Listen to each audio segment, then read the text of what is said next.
So boys and girls, this is really cool. We've been talking about all of these ancient civilizations. We've been talking about Egypt and China and the Trojan War. And the thing you need to realize is that as these different civilizations were fighting each other, something that started to happen was that they naturally started to find ways to defend themselves. If someone's coming after you with a pointy object, and you know that they're going to be coming to do that, you just might try and start brainstorming ways to protect your body from getting hurt. So this guy, he's got something sharp. If this guy knows that there's going to be someone coming who's going to poke him, he's going to start to figure out, how can I cover up my body? And that's how armor was born. If you go back here, you can see that this group's armor looks almost like fish scales. And some kids have thought, oh, maybe that's just because they wanted it to look cool, but it's actually a whole bunch of pieces of metal that would have been attached. And because all the pieces of metal are small, this person would have been able to move freely. If it was one solid piece of metal, they're probably going to be like, I can't move. It would be like that. That's my best impression of someone who can't move. So anyway, you can see here with their armor. This is actually an example of armor that came from Africa. I just love all the different colors and the designs in that. Here's another one where we can see these people in battle with their swords and their jousting materials. Good grief. And as time went on, yes, a knight might be covered in armor, but people said, well, let's just attack his horse instead. So then they had to make armor for the horses. It was a slippery slope in the armor area. So if we look here, you can see that throughout time, people slowly but surely started to figure out ways to protect their bodies and more, all the way to today. I don't know that you've ever thought about the gear that you see maybe our security guard at school or a policeman walking around in, but that is a type of armor as well, because all these different things are doing is trying to protect the body of the person who is in battle. So even here, if you look at this man, he has a shield here on his body. And he probably is not trying to get protected from a pointy object like a sword or a knife, but maybe from a bullet or something like that. He's got a helmet on to protect himself, and he's still able to move because some of these other body parts of his are not covered. But if he was to get hurt there, it probably would not be something that would cause him permanent harm, hopefully. Now let's go back to ancient times. Here are some examples of some armor, and you can see that there are all these different parts to it. And this is kind of coinciding with what you've been learning in chapel, where we have the helmet of salvation. We have a shield of faith. The shield is not on here, but you'll be seeing that later. We have the belt of truth. This was called a whole bunch of different things. We have the boots of the gospel. The sword of the Spirit. We don't have a sword on here, but we'll get that later. And we have the breastplate of righteousness. So cool that we can be learning about that in chapel and in art. Let's continue on here. If we look here, you'll again see that not only did the knights want to be protected, but boy, oh boy, did they like having some really, really cool designs on their armor. If we look here, this guy, even his armpits are covered. Good grief, he was well protected. And can you imagine wearing these gloves that are all made out of little tiny pieces of metal? That could be really tough to move around. Now, believe it or not, I mean, I'm sure you can believe it, they would not just have like a little, kind of like the same kind of undergarments we have, like a pair of underwear or something underneath there, because all that metal would be hitting their body. That would be annoying. So this is actually how someone would start off before putting on their armor. They would first put on all these different padded clothing so that when the armor went on top of it, it wouldn't hurt them. You can only imagine how hot that must have been. How that was a lot of layers of clothing for them to be working with. And here you can see a whole bunch of different types of helmets. Some kids have noticed that there are air holes in the helmets. Some people have noticed that they would breathe through these designs. One little kid said, "Is it okay if my knight is breathing through his eye holes?" That is not a sentence you hear every day, my friends. So anyway, you can see that they would poke holes, or they would have these different openings so people could breathe. This person's face isn't protected at all. This guy has some kind of big eye holes. This like skinny, skinny, skinny, unbelievable. If you even look at this one, can you imagine trying to see through that tiny, tiny little slit in there? But please, oh please, notice how amazing the design is on this helmet. How much time it would have taken not only to make it, but then to decorate it as well. Now this is an old drawing that's a little odd, because this guy looks like maybe he's about to attack him with this hammer, but that is not what's happening here at all. This is actually a picture of a blacksmith. That was a job that he's got these tongs here, and that's holding a very, very hot piece of metal. He's hitting it with the hammer to shape it into armor or a sword or a weapon for this person right here. Over here, this guy's holding the shield that they're working on, and we even have this a happy, adorable horse who's probably getting fitted for some armor as well. Here's another rendering of what it would have been like to be a blacksmith back then, having the furnace, the tools, and the anvil here that he would have been hammering that metal into different shapes. And let's look at those shapes. Look at not only the shapes that they had for the glove and for the belt and for the wrist parts and for the breastplate, but all the designs as well. It is so amazing to be able to go to a history museum and see some of these pieces of armor in real life and to look at all the designs on there. This goes far beyond just wanting to protect them, but this is a way for the knight to show that he was very, very special. Or I should say she was very special, because there were female knights as well. So if we look through here and we look, oh, that's kind of cool. Some people have been liking that. Today, you are going to be designing your own armor. Now let me explain to you how this is going to work. You're going to be starting with a plain piece of paper that is going to have this design on it. You'll notice that there are dotted lines up here. That's just to show you the area of the head that you're going to be working around. But I wanted to give you plenty of your own space to be able to draw your helmet. On here are the outlines of armor for you to be able to see the shoulders or a little bit of the breastplate here. You can see the arms, the glove, the sword, little kneecap guys, the legs, the boots, the shield. And you are going to have two different types of handouts. The one handout is going to be all the things you're going to be needing for the sword, the armor, and the helmet. You will not be working on the shield at first. That's going to be a separate part of the project. So let's look at what's included in this packet here.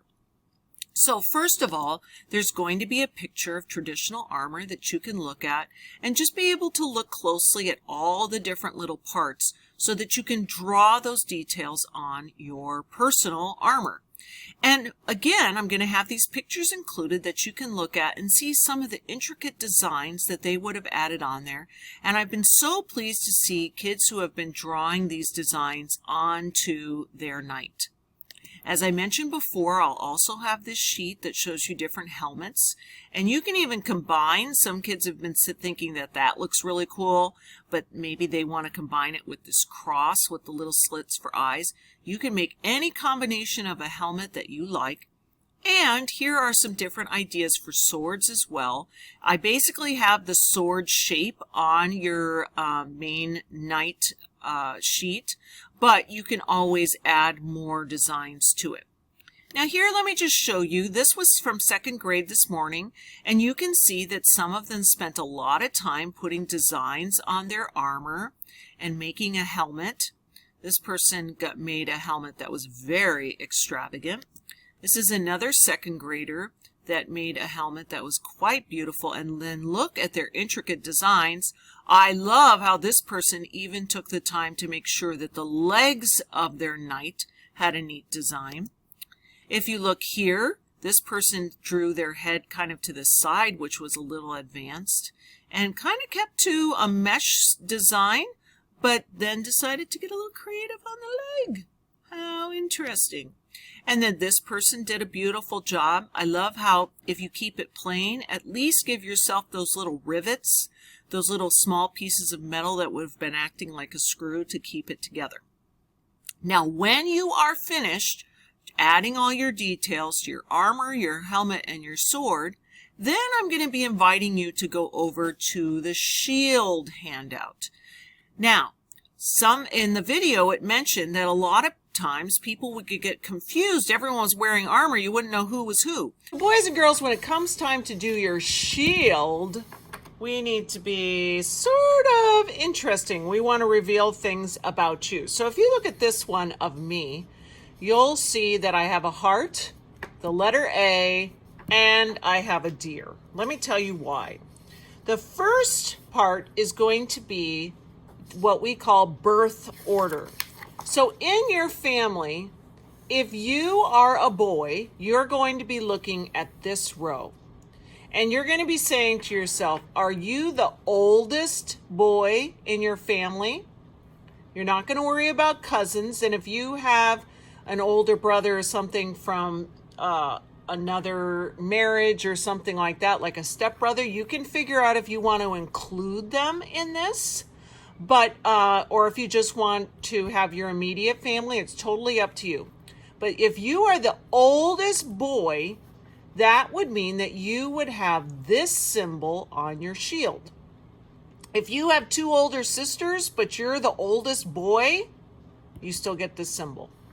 If you have an older brother and you are the second boy, oldest boy, you would have this symbol. If you have two older brothers and you are the third oldest boy in your family, you would have this. Now I have more. The symbols even go to 12. Can you imagine being the 12th boy in your family? Now you ladies right here, if you are the oldest girl in your house, not your mother, but of children, you would get a heart. If you are the second oldest girl, you would get the fleur-de-lis. And you guys are smart, you'll figure that out. So I am the oldest girl in my family, so I have a heart. But I also decided to go to the idea sheet of the armor, and I sort of stole some of the ideas of the way that they decorated armor just to make my heart look a little bit fancier. Now the next space is going to be for the first letter of your name or the first letter of your last name, or if you can squish it in, you can do both. And if you look here, I have a couple of different alphabet styles that they would have used back then. Here's one style, A, B, C, D. You can go ahead and find your letter. Here's another one that gets Parole Français down there. And then these are a little ridiculous. They're super fun. So if I had a name that started with P, that would go in this little space right here. But I don't know if you can tell, if I put it over the top, do you see how I can lightly see that letter P on there? You can freehand it, but if you like, you could also trace it. Now, you may not be able to see everything, but right now in the light that I'm looking at, I can see this part of the letter P. And now that I have that, I can just bring it over here, and I can just try and figure out the rest of them. So I can put that swirl down there, and there's swirls up here, and I can just add that in there to make it really fancy. Now lastly, and there are a lot of sheets for this part, they had a lot of animals that had symbols, and I've got them all here. The fox was wise, The turtle was impossible to attack or harm. The wolf never gave up. The bee was a hard worker. An arrow meant you were ready for battle. Heart means that you were fair of judgment. This means you're upside down. Sorry. You could hope and joy. The cross means faith in God. So you can go through here and find a symbol that you think matches you. Horse, prepare for duty. Ferocious, the bear. And again, if you want to, you could, if, like, let's say I really like the griffin, you can just set it on top and be like, thank goodness, and just try and trace as much of it as you can. And then, again, you can go back and you can try and add in some of the other details after that. Now, remember, you don't have to go into town adding all your details on here, because this is actually just